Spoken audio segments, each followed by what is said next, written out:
Hello and welcome to W S cube tech. मैं हूं BK Singh और आज इस मैटलैब की वीडियो में हम देखने वाले हैं स्विच केस स्टेटमेंट के बारे में। तो सबसे पहले देख लेते हैं कि स्विच केस स्टेटमेंट होता क्या है और इसका सिंटैक्स क्या है और इसको हम कैसे स्टेटमेंट वाइज एग्जीक्यूट करते हैं वन बाय वन। तो चलिए ये देख लीजिए। It evaluates an expression and choose to execute one of the several groups of statement. यानी अगर हमारे पास मल्टीपल स्टेटमेंट्स हो, उस मल्टीपल स्टेटमेंट्स में से जो हमारे पास स्विच के अंदर हमने जो एक्सप्रेशन दिया हुआ है या जो केस दिया हुआ है उसी स्टेटमेंट को सिर्फ एग्जीक्यूट करेगा। तो चलिए इसका सिंटेक्स देख लेते हैं। तो सिंटेक्स देखने के लिए हम देखेंगे यहाँ पे कि स्विच लिखा हुआ है और स्विच के बाद स्विच एक्सप्रेशन लिखना है। उस एक्सप्रेशन के बाद आपको केस स्टेटमेंट डालना है। तो ये केस स्टेटमेंट के हिसाब से जो केस स्विच एक्सप्रेशन के अंदर आएगा उससे अगर केस मैच होता है तो हमारा स्टेटमेंट एग्जीक्यूट हो जाएगा। सपोज यहाँ पे स्विच वन डाला और ये हमारे पास केस वन है।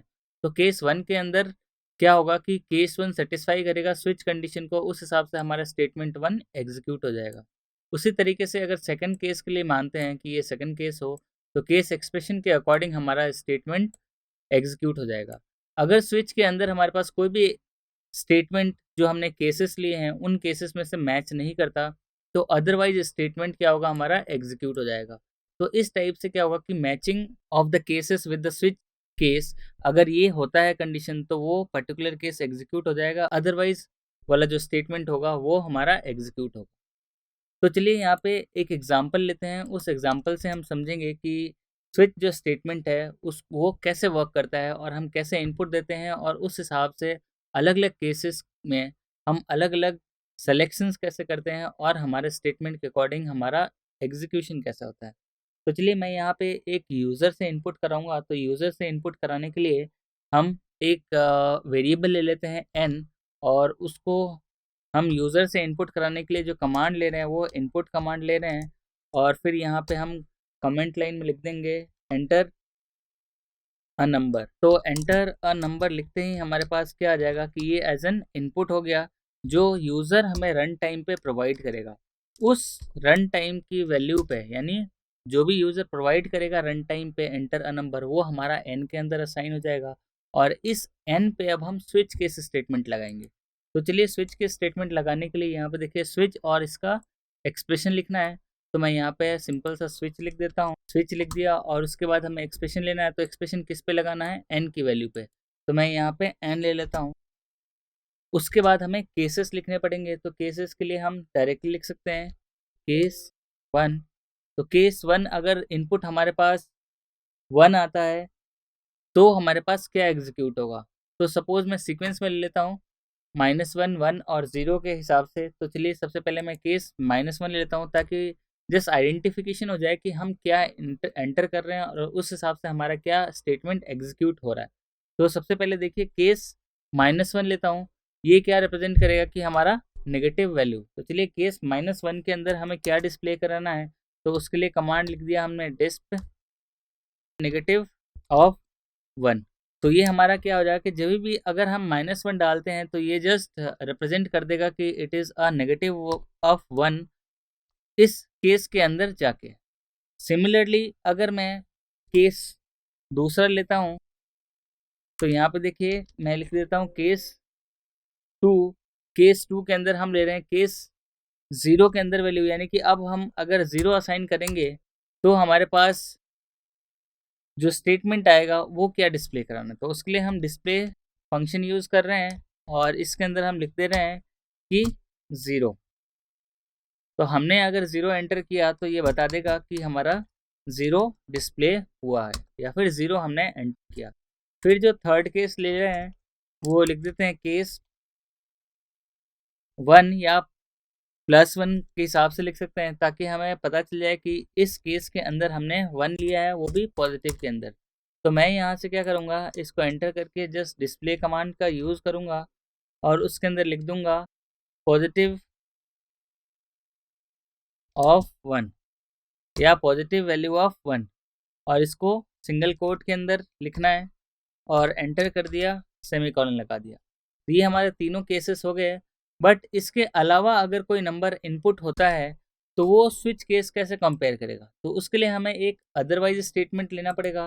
तो उसके लिए हम लिखते हैं अदरवाइज आपको क्या डिस्प्ले कराना है वो आप लिख सकते हैं। तो मैं यहाँ पे लिख रहा हूँ डिस्प्ले के अंदर हम लिख देंगे सम अदर वैल्यूज। तो हमने लिख दिया सम अदर वैल्यूज एंटर्ड। तो जस्ट ये हमारा कंप्लीट हो गया। बट ध्यान रखिए हमेशा कभी भी स्विच केस के अंदर हमें हमेशा लास्ट में एंड लगाना होगा, ताकि ये बताएगा कि हमारा स्विच स्टेटमेंट है वो कंप्लीट हो चुका है। तो यहाँ पे देखिए हमने एंड लगा दिया, तो ये हमारा स्विच केस कंप्लीट हो गया हमारा, यहाँ से स्टार्टिंग से लेके यहाँ तक। ये हमें ध्यान रखिए कि किसी के अंदर कैपिटल नहीं लेना है, कि स्विच स्टेटमेंट हमारा स्मॉल एस होता है, तो इसलिए हम स्मॉल स्विच एन लिखेंगे और उस हिसाब से हमने सारे केसेस लिख दिए। अब उस केसेस को हम रन करते हैं और 1 बाय 1 वैल्यू प्रोवाइड करते हैं। उस वैल्यू पे हमारा क्या स्टेटमेंट हमने दिया था और क्या एग्जीक्यूट आ रहा है या क्या एग्जीक्यूशन आ रहा है वो चेक कर लेते हैं। तो चलिए मैं यहाँ पे रन बटन पे जाता हूँ और इस पर क्लिक करता हूँ। तो देखिए यहाँ पे लिखा हुआ आ रहा है कमांड विंडो के ऊपर, यहाँ पे देखिए कमांड विंडो के ऊपर लिखा है एंटर अ नंबर, क्योंकि हमने input at the run time लिया हुआ है। तो जो भी नंबर हम एंटर करेंगे वो एन के अंदर चला जाएगा और वो एन के ऊपर हमने स्विच के स्टेटमेंट डाला हुआ है। तो चलिए मैं एन को इनिशियली मैं -1 लेता हूँ और फिर एंटर करता हूँ। तो ये मैंने -1 लिख दिया और फिर एंटर किया। तो यहाँ लिखा हुआ आ रहा है -1। ये -1 इसलिए आ रहा है क्योंकि हमने यहाँ -1 डाला और -1 केस 1 से मैच हो गया। तो केस 1 से मैच करते ही हमारा ये डिस्प्ले हो जाएगा और ऑटोमेटिकली इस केस स्टेटमेंट से बाहर आ जाएगा। तो उसी हिसाब से अगर मैं वापस इसको रन करता हूँ, तो यहाँ पे देखिए दूसरे टाइम पे एंटर अ नंबर पूछा है। तो अगर मैं 0 एंटर करता हूँ और फिर प्रेस करता हूँ एंटर, तो यहाँ पे देखिए 0। तो यानी कि केस -1 से मैच नहीं किया, जस्ट केस 0 से मैच किया। उसके अंदर जो स्टेटमेंट था उसको एग्जीक्यूट किया, वो क्या था 0। तो ये हमारे पास आया 0 और फिर इस स्विच केस से बाहर आ गया। उसी तरीके से अगर मैं तीसरा स्टेटमेंट लूँ और इसको रन करूँ और यहाँ पे मैं एंटर 1 करता हूँ और फिर देखता हूँ, तो हमारे पास आ रहा है +1, यानी कि जो हमारा केस 1 के अंदर था वो +1 था। अगर इसके अलावा अगर मैं कोई भी नंबर एंटर करता हूँ, यानी -1, 0 और 1, जो कि इन केसेस में नहीं है, तो इसके अलावा जो है वो अदरवाइज स्टेटमेंट के जो डिस्प्ले फंक्शन है या स्टेटमेंट है जो आप एग्जीक्यूट कराना चाहते हो, वो स्टेटमेंट एग्जीक्यूट हो जाएगा। तो चलिए मैं यहाँ पे एक बार clc कमांड यूज ले लेता हूँ और फिर यहाँ पे रन करता हूँ। तो जैसे ही रन किया वापस से हमारे पास एंटर अ नंबर आया।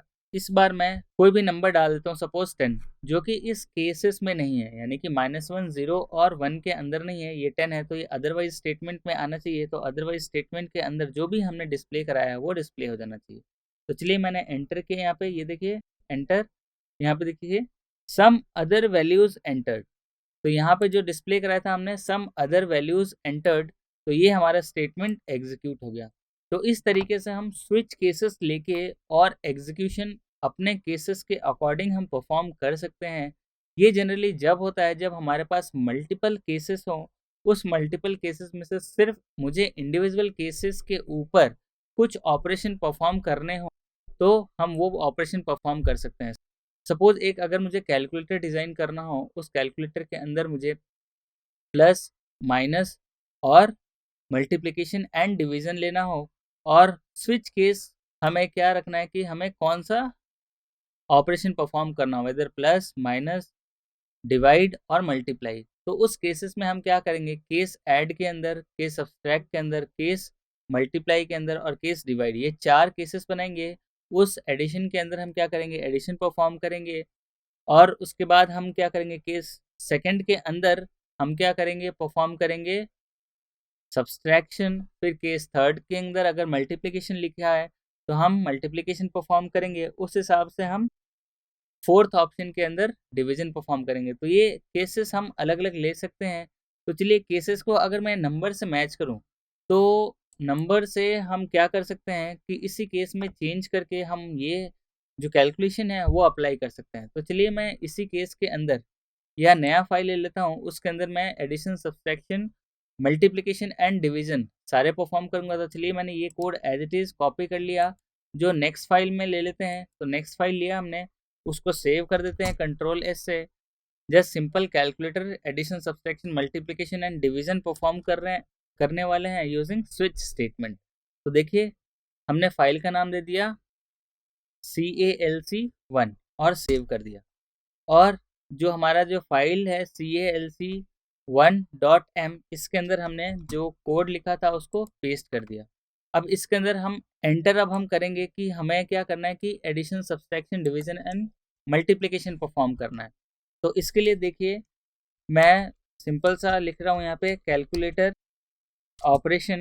तो यहाँ पे देखिए हमने इनपुट लिया है n। अब हमें इनपुट के हिसाब से 1 2 3 4 केसेस में क्या करना है तो वो देखते हैं। तो मैं यहाँ पे केस 1 ले रहा हूँ, यहाँ पे ले रहा हूँ केस 2, यहाँ पे ले रहा हूँ केस 3, और जो नेक्स्ट है एक और केस ले रहे हैं वो हो जाएगा हमारे पास केस 4। तो ये 4 केसेस ले लिए। केस 4 के अंदर अब हम क्या करेंगे कि डिवीजन परफॉर्म करेंगे। तो देखिए अभी तक हमने सिर्फ ये सारी वैल्यूज़ को डिलीट कर देते हैं क्योंकि ये हमारे काम की चीज़ें नहीं है अभी, क्योंकि हम जब अब नया वैल्यू असाइन करेंगे तो उस हिसाब से इस स्टेटमेंट को लिखेंगे। तो चलिए यहाँ पे सबके अंदर देखिए सेम ऑपरेशन है, और ऑलमोस्ट हमने 4 केसेस ले लिए। अब चारों केसेस के अलावा हमने एक अदरवाइज स्टेटमेंट भी लिया हुआ है। तो उसके अंदर देखिए उसके अंदर हम डिस्प्ले करा रहे हैं रॉन्ग वैल्यूज एंटर्ड। तो लिख देंगे रॉन्ग वैल्यूज एंटर्ड। तो ये हमारे पास अगर अदरवाइज स्टेटमेंट आता है तो रॉन्ग वैल्यू ले लेंगे और हम स्टेटमेंट को एंड कर देते हैं।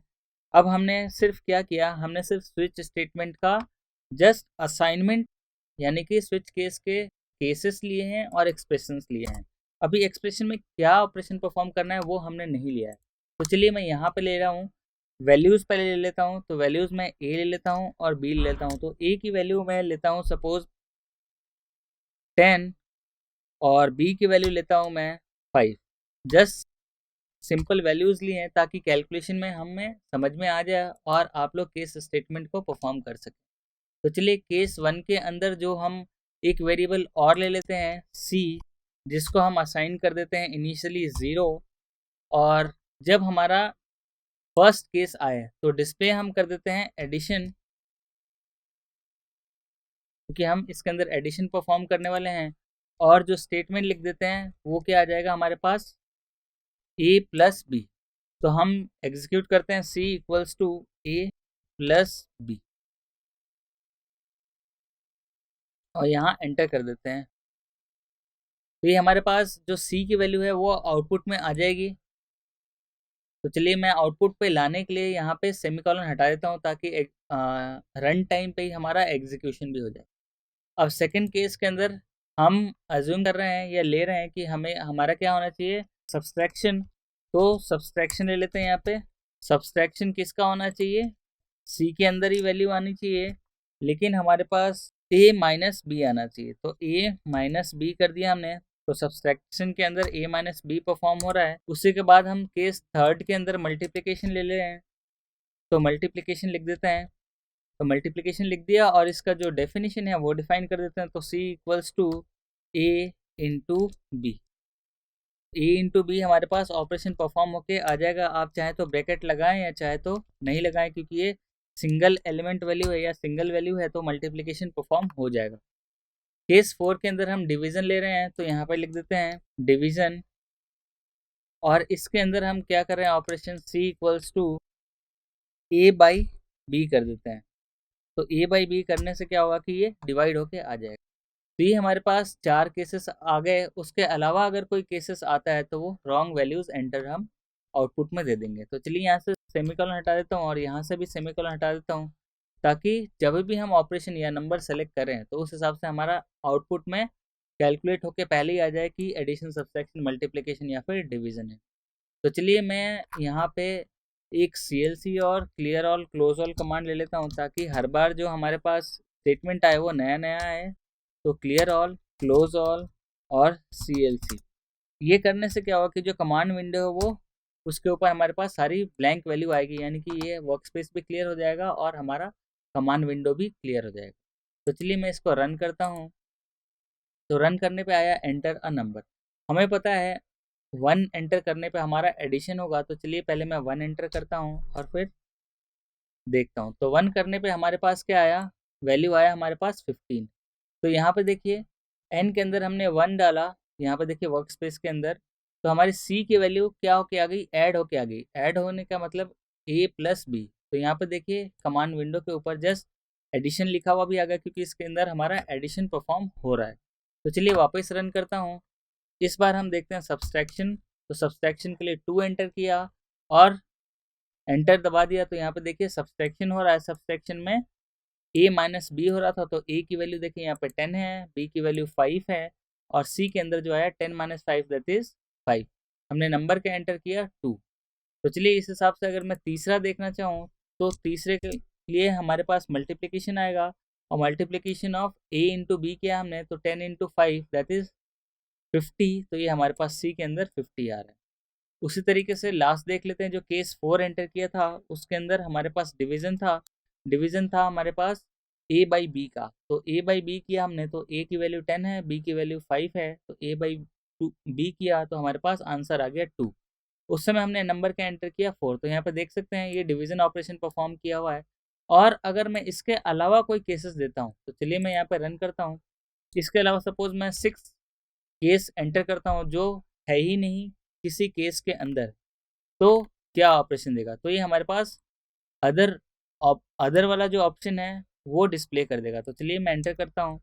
जैसे ही एंटर किया, यहाँ पे लिखा हुआ आ रहा है रॉन्ग वैल्यूज एंटर, यानी कि हमारे जो इस केसेस के अंदर हैं उस केसेस के अंदर कोई भी मैच नहीं कर रहा। तो हमारे पास अदरवाइज स्टेटमेंट है, उसका जो स्टेटमेंट एग्जीक्यूट हो गया।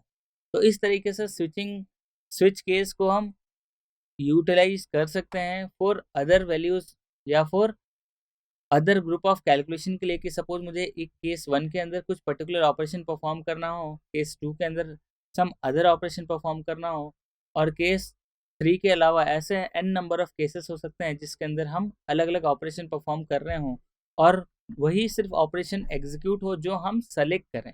तो इसलिए हमारे पास स्विच केस जो है वो काफ़ी इंपॉर्टेंट केस है, और हम मैटलैब में इसको इजीली इम्प्लीमेंट कर सकते हैं using these syntax and cases. तो होपफुली आप लोगों को ये वीडियो समझ में आया होगा स्विच केस से रिलेटेड। तो मिलते हैं अगले वीडियो में कुछ और टॉपिक्स के साथ। Thank you.